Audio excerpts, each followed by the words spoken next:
that's fine. It's just that will just happen. That will just happen. But as, like I said, you keep coming, and this gets clearer and clearer, and you remain as what you are. You're trying to, you have an idea of being an enlightened person. Hmm. There is no enlightened people.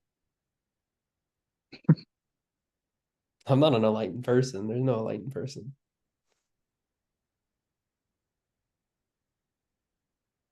Right? All these words, that's where you have to even let go of even just trying to identify as awareness. All identification is misidentification. What you are doesn't need any identity. Identity actually comes from the root word to be the same, to make the same. To make the same implies that there's two. If you are what you are, you don't need an identity. So this identity as being an enlightened person, that's just another, it's like a spiritual identity that's then created. I'll become an enlightened person. Yeah, that's where I'm stuck. Yeah, you're I'll right. go from person to then maybe I'll meet this guy and then I'll become an enlightened person. He seems to be an Yeah, enlightened person, right? It's wanting to be more special, concept. Yeah, this right? concept of this enlightened person is stuck in my head.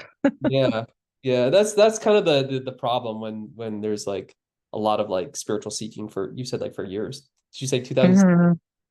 or 2007? 2007. Yeah, it's been a Yeah, while. yeah. So it's like a lot of this, and then there's this kind of projection of, oh, it's got to look like that. That's, Yeah. but then it's just attachment to an appearance. It's the attachment to the activity,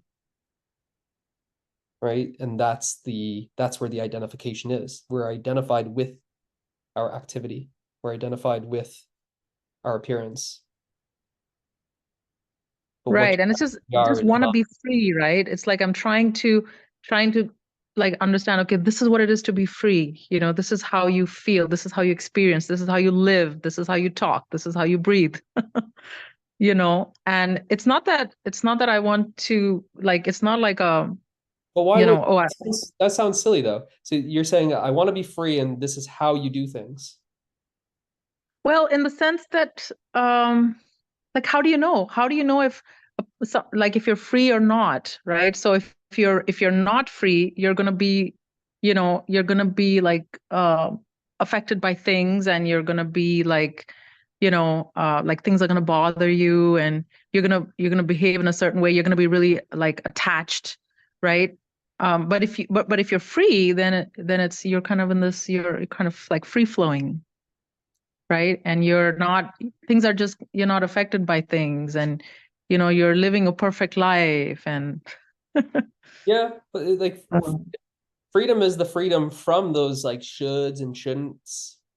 yeah, It should be that's this, true. it should be That's a that. contradiction. The freedom is free from that, and yet still at the same time, this is where like the teachings they get like really high level here, and yet the freedom is still appearing as that.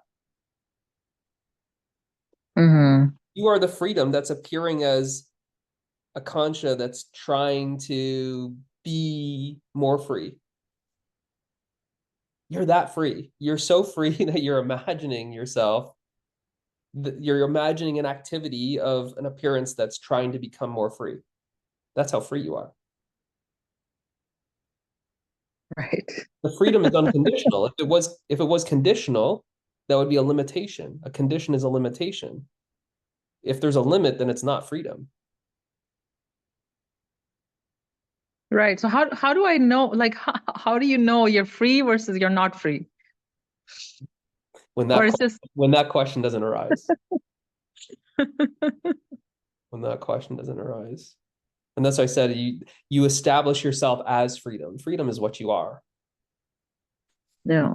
We just have to we just have to see that you have an idea of freedom.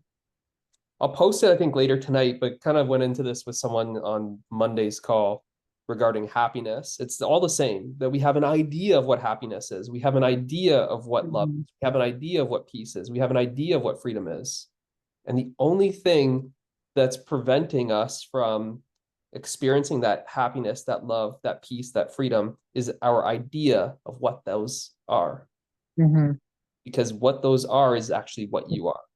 And that's the only thing preventing you, is because Yeah. you have a conditional idea of what happiness looks like. Like for this guy, same sort of thing. He had this idea of what happiness looks like, and it was a very spiritual colored happiness, right? It was influenced very Right. greatly by spiritual circles and concepts and stuff, conditioning, right? So the same sort of thing. You have an idea of what freedom looks like, and it's very colored by spiritual freedom of becoming enlightened as an enlightened person. And someone might say, well, freedom looks like being rich, and they're like a big business owner and they have 50 different businesses, and that's their idea, is like financial freedom. And someone has an idea of what love looks like, and love looks like, a sweet wife and two kids, a boy and a girl, and that's what love looks like. And someone looks, what's their idea of peace? And peace is like, I just want, to just be out on a lake and it's calm and tranquil somewhere in the forest and no one around me. See, these are just ideas, right? So in a way, they're projections. You're projecting what you are, because what you are is all of that. So we play fetch. We project this idea of what we are, and then we run and chase it. You're chasing to become an enlightened person because you have the belief that then I'll be free when I become enlightened. But I'm just showing you that you're already free right now. You have to prove to me that you're not free. I can always show you that you are free. You're free right now. You can't get any freer than what you already are right now. So you just have to show me that you're not free. So go for it. See what comes up and let's look at it. You have to show me prison walls. You have to show me handcuffs. You have to show me attachments. Show me any of those things. Mm-hmm. Yeah, I think. Actually, look, let's look at this. Let's look at this. Yeah. Is it I that mean, scary? Is it scary to see that you're already free?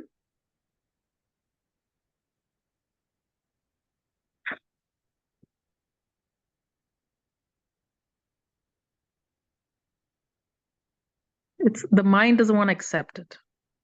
Uh-huh. Isn't that funny? The mind itself is a limitation.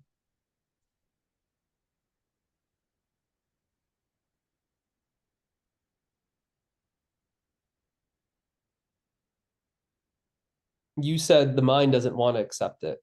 You were experiencing the mind. Say, I don't want to accept it. Mm-hmm.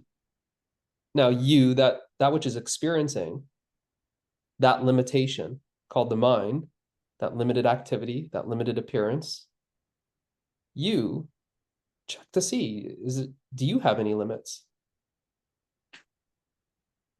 That thought came and it went. That's pretty limited. It only lasted for a certain duration. That's limited. This finite little thought. Yeah, but I don't want to accept that I'm free. It came and it went. It appeared, it disappeared. It changed. These are limitations. Now tell me about you. Do these limitations of the mind, do they apply to you? Are you coming and going? Are you appearing and disappearing? Are you changing?